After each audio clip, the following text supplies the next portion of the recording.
Welcome back to the Football Martin channel. Thank you for tuning in. The South Coast Derby build-up continues here on the channel with a special guest. In this episode, I'm delighted to be joined by an ex-Saint very shortly, but not just an ex-Saint, a man that wore the captain's armband, a man that played 398 times in the red and white stripes of Southampton Football Club. I am honoured and I'm delighted to welcome onto my channel today ex-Southampton captain Jason Dodd.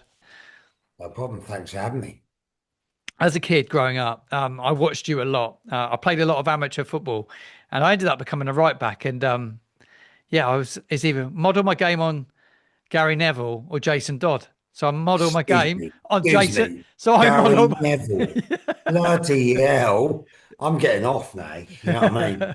You modelled it on Gary It Neville. was all about you. It was all about you, my friend. It was all about Jason Dodd. And I used to wear my Saints shirt with a number 2 on the back as well. And it was, I wanted to be like you. And you're a model proper professional, play huge amount of games for our football club. And you certainly know what the derby means to the city, don't you, Jason? Yeah. I mean, I was just doing a bit of research. Obviously, before lucky enough, you invited me on to come and say hello. Um, and like I said, I was there from 89 to 2006. We had six derbies, which doesn't sound that much. But I was lucky enough to win five of them. And we only lost the one game when we were down at Fratton and Mm, we lost Big Michael Svensson in the warm-up. And do you know what? We had a couple of international players that really struggled down there with the atmosphere and the intensity and what the game was all about. I absolutely loved it. That's mm, what football was about. And I think with me, I'd been there for a period of time. So you have the affiliation, like mm, you're not only a player, but you're a supporter. So I was lucky enough to play there for a wee period of time. mm. So it was the most important game whenever we played against Portsmouth. The thing is, as I mentioned, 16 years I was there, I was only able to play six games against them. So that was Mm. the only disappointment. Yeah, it doesn't come along often. It's been a long while since we played them. I kind of think I look back at football and I was chatting to a friend of mine today, and we were actually chatting about sort of like back in sort of like the 80s and the 90s and how football was then and how the likes of like a lot of our squad, you guys, really mixed with the city. You'd often be seen out in the evenings. You might have been seen around the city the morning of some games, maybe not a derby, but you a very good connection with the city is what I'm trying to say. Do you think with like how football is now, like that connection with players and the fans and the city is like it was, or do you think it's maybe changed a little bit with a lot of foreigners sort of come into the game now? Yeah, well, I think it does change. There was back in my day, you had a lot more British players, you had Irish players, Scottish players, or whatever it was. But yeah, and I agree with you. Like I was very lucky enough to start the Dell. You parked your car in the car park and you Mm, walked towards where we used to go in, and everyone was there. So you had a chat with them. mm, It was always nicer going in than coming out if you'd not had a great result, because then they're having a little chat with you and they're not happy. mm, But there was that connection, and I think like I used to go out, I used to get friends of mine. I'm a Bath boy. I used to get friends that used to come down to the game. mm, So we're going out for dinner in the evening in and around Southampton. So mm, you would see people, and I'm not going to lie, didn't really enjoy going out if we not won the game or not got a point at the game. But the mm. problem was my friends were coming down. So you're going out for dinner Yeah. and you had the interaction there. I'm not going to lie, lots of times people come up and what the hell was happening today? And then I like that because then you could communicate with them and say, look, the opposition were better than us today. Did you think that we didn't work hard today? And they went, no, I thought you did. Well, sometimes the opposition are just a wee bit better than you. Mm, Um, and I think there was that connection back in our day. And I mm, learned that. I had Glenn Cockle, Jimmy Case, Russell Osman, Mickey Adams, all mm, these wonderful senior pros. I was an 18, 19-year-old kid. So you learn from them. mm, And I'm not going to lie, if like, especially Skip Glenn Cockle phones you out now and wants something, I do it because Yeah. it's the way that it was. And I think I agree with you. I think there is that. It's not a disconnection. It's slightly different. They get bussed in now. They're Mm, in early. We used to turn up at 1 o'clock, quarter past one. They're now there at half 11, quarter to 12. The game has changed, and mm, but a lot of my friends are Saints fans, and they've been Saints fans. Like I'm 50 odd now, they're nearly 60 odd. They they enjoyed that connection. That's one thing that they like. Most of them say they've never seen any of the boys out in town. They've mm, never seen him in the park. They've never seen him at maybe a health club or whatever. mm, But then again, I think the modern game has moved on a wee little bit, and that they're not as front of house like we used to be back in the day. mm. Yeah, it's totally changed. What was it like in it back in to come back to when you played in a South Coast derby, Jason? What was it like in the dressing room in sort of that build up and like did the players really feel it? Did because you know the spiel will come out in the next few days. It'll be saying, well, we just treat it as another game. But how would you treat it as another game when there's so much hype and there's all this social media presence now? Everybody's talking about it. It's there's been such a big build up because of the international break as well.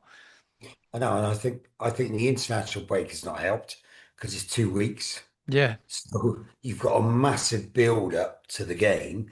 When I played, we played on Saturday or Tuesday, and then you're building up to the game. But oh my God, I think as the week progressive, it's not just like you go to the shop, you're picking some food up or whatever, and people are talking about it. Everyone is engaged in what's going on. And Mm, I think it's because we don't have so many games now. Like I was here, lucky enough to be here for a long period of time. I only played 6 games against Portsmouth. So it doesn't happen.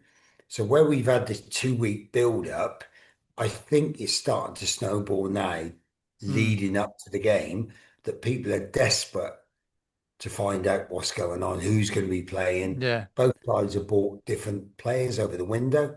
Mm, So are they going to be playing? What's going to be happening? So it has been, yeah, I mean, it's for me as a player, oh my God, that was the most important thing. I mm, had hundreds and hundreds of conversations and meetings with supporters and all sorts leading up to the game. But I don't know about you, mate, but I absolutely loved the derby. yeah, I For can't me, wait. Yeah, I can't mate, wait. I love it. It's mate, going back to what you're saying, for me, it was like the most important thing. mm, Um, and like I said, as I mentioned earlier, I was lucky enough to do quite well in the games that I played. But it was, and I don't know why, because like I said, it's like Bournemouth are not much further away. mm, But I think it's because we don't play each other that often. mm. When we do, it becomes a really big thing.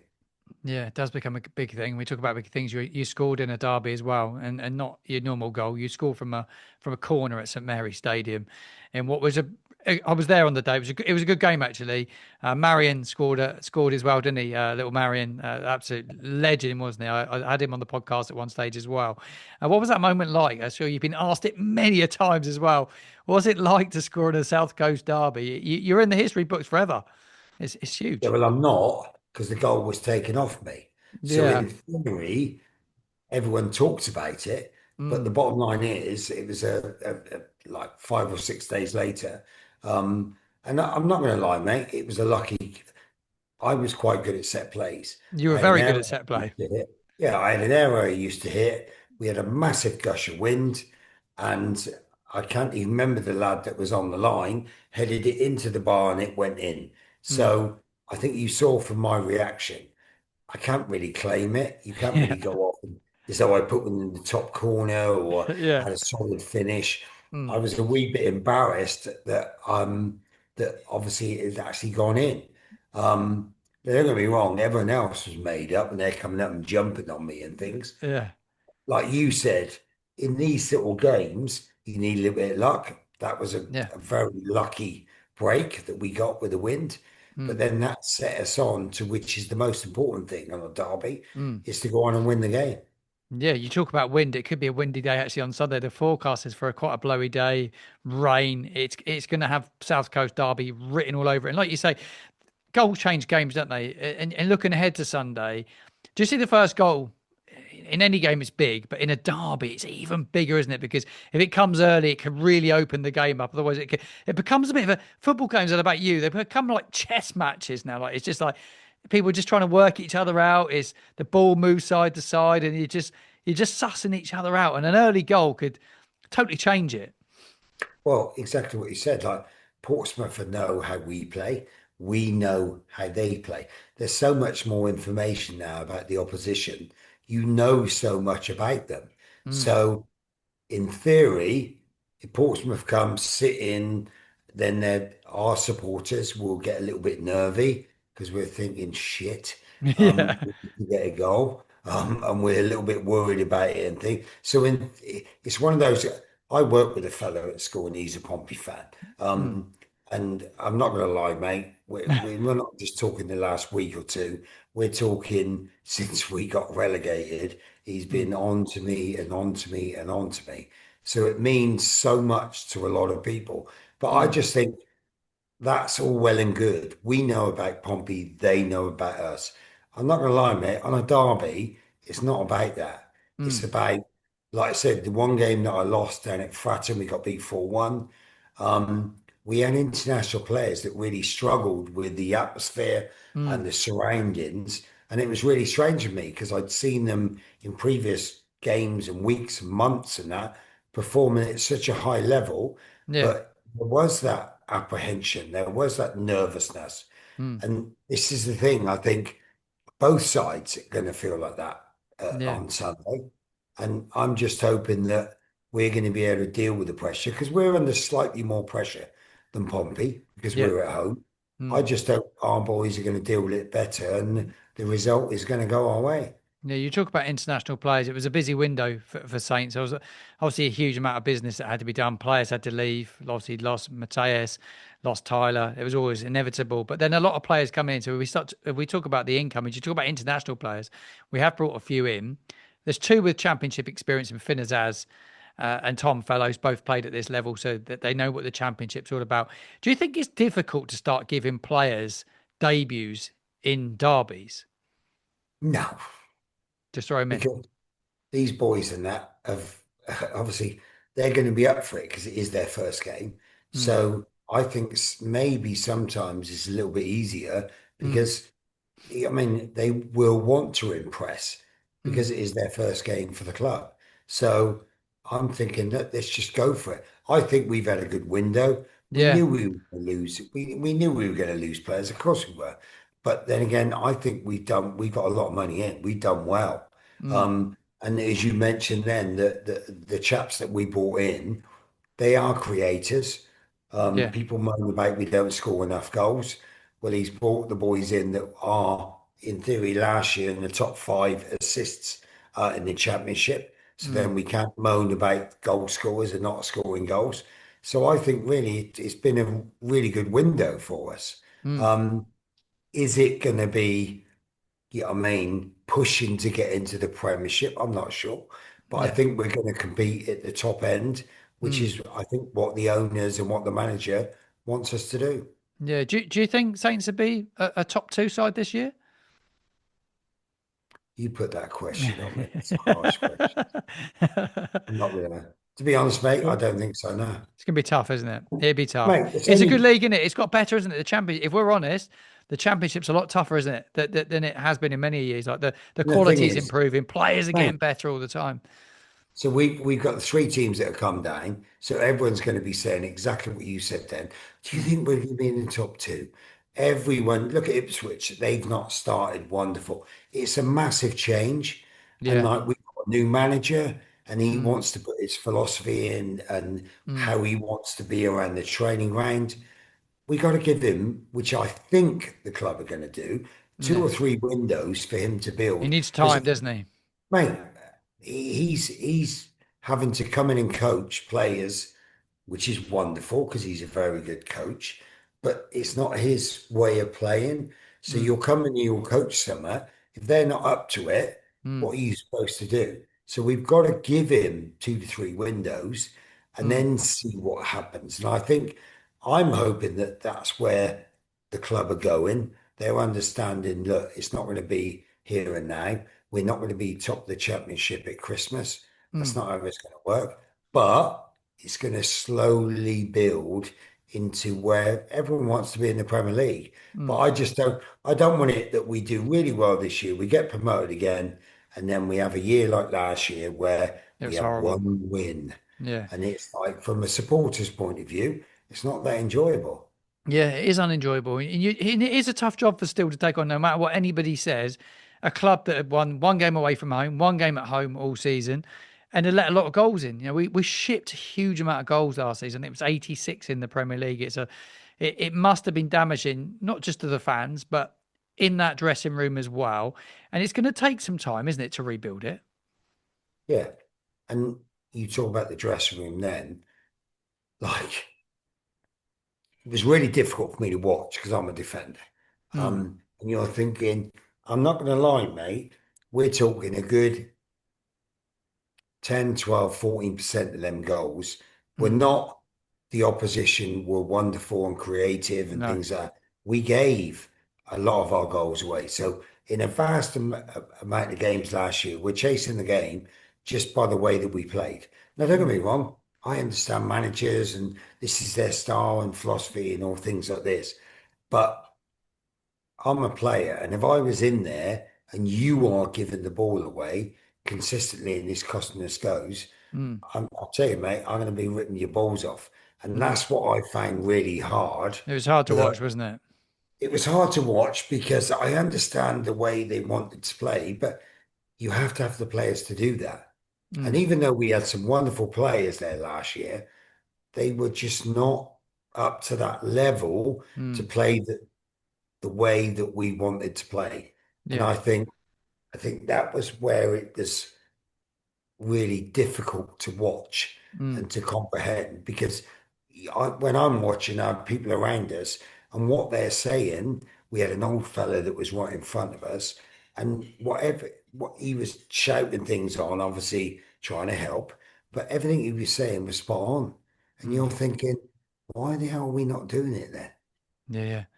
Yeah, but it was bizarre, wasn't it? To watch our side try and play out from the back, a lot of passes on the edge of the 18-yard box, in a league where it was players that press unbelievably well. It was some of the best players in the world, and they're so fast and so quick. The league is relentless. And by the time we got to Christmas, you knew the inevitable was going to happen, and it was just from then onwards, it was just horrible. I was just glad to see the back of the season. Obviously, we've gone through a couple of managers. We've got Will Still now in the door. What are your first impressions been, Jason, of Will Still so far? Do you know what? I think it's great. He I looks like as him. though he's a player's manager. He comes across honest. Mm, He comes across, and in the games that I've seen so far, it's not this is the way that we play, and it's one way. mm, He's adapting, so he's changing things around. So he's understanding that. I mean, the championship is a really tough league, so he's yeah. understanding that you can't just go, "This is the way I want to play," and Mm, then we're going to do that for 46 games. It doesn't work like that. So he's really he adapts to obviously who they're playing, what they're doing, his personnel. And I mm, really like that. So, yes, I know how he wants to play, but if things aren't happening, he's quite happy to change it and mix mm, things up and then trust players. Lucky enough, being an ex-player, managers put a bit of trust in you. You love that. And then mm, he will get more out of the players than when they're on the pitch. So, mate, I think he's going to be great. I And do. I'm just hoping that he's going to have a sustained period that he can put across what his philosophy is. And it's not just one way, as we've had from managers before. And I understand why those managers did that because that's where they go and get a job elsewhere, Mm, because that is their style of play. But I like Will. He's adaptable, and he's approachable. And by the look of it, the players really enjoy the way that he works. So I'm hoping that he's gonna push us well up the table, mate.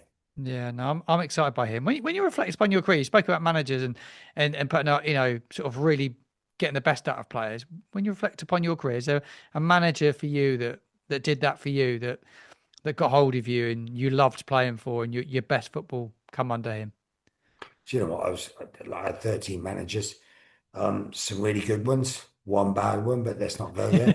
Um, We all know that one but was. but obviously Glenn Hoddle was fantastic because Mm. I mean, as we mentioned earlier, I took set plays and things, and then if it wasn't how he wanted, he would put it down and zip it in, so the boys would take the piss and all We had a that good sort of thing. spell under him, didn't we, under Glenn? Oh mate, it's fantastic. But for me, I'm not gonna lie, wonderful man. Gordon Strachan was just immense for me because I Mm. was getting 30, I think 29, 30. Mm. Um, You were fit as a fiddle under him. I remember you being so Mate, fit. and I was fitter for those 3.5 years he was there from when I was 18, 19, 20. It was just, he was brutal. Don't get me wrong, it was brutal work. Mm. But as a squad, you had a senior group Mm. that more or less, when I say control the dressing room, that doesn't mean it's like the mafia. It's like if there was any problems, we would go to the gaffer and things like that. Mm.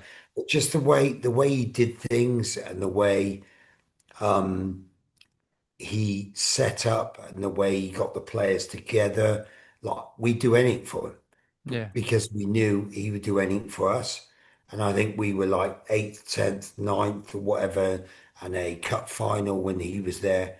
Mm. But it was just a really nice time. You never knew what you were going to get from him. But for me, I would have done anything, and almost all the players would have done it. Mm. So if he said, "Look, get your ass through that brick wall," we go through it. And it's like, boys, go and look after so and so over there. We Mm. go and do it. And it's not tactics, it's not football, it's not this. It's just away from the field, in and around the football club. It was Mm. just so relaxed, and everyone was in it together. Mm. And I think, excuse me, I think when you get that, players like myself and other players, you get that bit extra out of them to perform. Yeah, I loved watching our football under Strack, and the fact he just got everyone so fit. It's interesting actually talking to yourself, and I did a similar show with Marion Parhas, and we were talking about players he loved playing, managers he loved playing under, and actually he came out with Gordon being the one that he didn't enjoy playing under. I just think he found it a bit harder. It just didn't suit Marion, did it? No, because Mariam was a lazy shit, and the gaffer, I'm only joking. Mariam was an amazing player. Mariam Yeah, didn't like it because he wanted him to run a little bit more, and yeah, he was a very creative player and a goal mm, scorer. And you mm, know what they're like; they're quite particular and things like that. yeah, But I'm not going to lie, as you mentioned there, he would have made Marion a better player. Him with Beats mm, up top. mm. Flipping out, they were a handful, mate. Yeah, they're a proper strike force, weren't they? I loved it. I love those two playing together, and the fact that you used to find Beats a lot, didn't you? You pick him out a lot, and he'd always win anything in the air. He was so good in the air. I just hope. I just want to kind of final touch really talking about strike partnerships. Do you think Ross Stewart could play a part this year and maybe link up with Cameron Archer? You see a very similar sort of like Cameron Archer's quick, he could get in behind defenses, and you got someone like Ross Stewart who, if he could get himself fit, could become that, mate. Could they become that BT and Parhas? Thing is, I think that's the question. Like I said, Ross is a great player. He's been so unlucky with his injuries and that. Mm, And you can't say, oh, he's never. That's rubbish, mate. He's been really unlucky, but yes. he did the club because he's a very good player. Mm, How can you get that link up? And I think maybe slightly back in our old days, we didn't have so many players. mm, So we had the Beats and the Pahars, mm, because we had them every week. As you mentioned about Ross, there's quite a few other players that are sniffing around that are putting him under a bit of pressure. And mm, maybe that's why he's had a couple of niggles because he's desperate to get back in. And mm. maybe he comes back a bit too early, and that tends to be what the problem is. Yeah, I'll tell you what, I've loved chatting to you this evening. It's been an absolute pleasure, Jason. Thank you so much for your time. Are you going at the weekend? Will you be at St Mary's at the weekend? Yeah, of Yeah, course you'll I'm be being there. there. Be right amongst it. Well, hopefully we'll look out for you too there. So, are Before you you going to go, say no? I'm going to ask you. No. Yeah. No, I'm going to ask you. So you tell me what your score prediction is going to be then. I'm going to go with, I think we'll win. I think we got the better side. I think the home fans will be brilliant because they've been immense. Turn up week in, week out, even when it's been terrible last season, committed fans. Um, and I just believe that we have too much for them. I'm going to go with a 3-0 win. I think we'll win it. I don't think we'll concede. I think Baz keeps a clean sheet and we win 3-0, but that's being really confident, isn't it? Bloody hell, is that a glass of wine I see down the front? Yeah. Mate, I agree with you. I think we will edge it. Mm, I think it's going to be a wee bit closer. Um, and I think it's going to be like a 2-1 because I think, and I want it to be that because it means that the game's going to be fairly entertaining. I think mm. we'll lead, Pompey will score, and then with 10 minutes to go, the place will erupt when whoever's going to score the goal, will it be Ross? Will it be Arms? I ain't Yeah. got a clue. But I think we will edge it as well. But I think it'd be a lot closer than 3-0. Yeah, I'm very, very much looking forward to it. It's been a pleasure, Jason. Thank you very much. This was the Football Martin channel.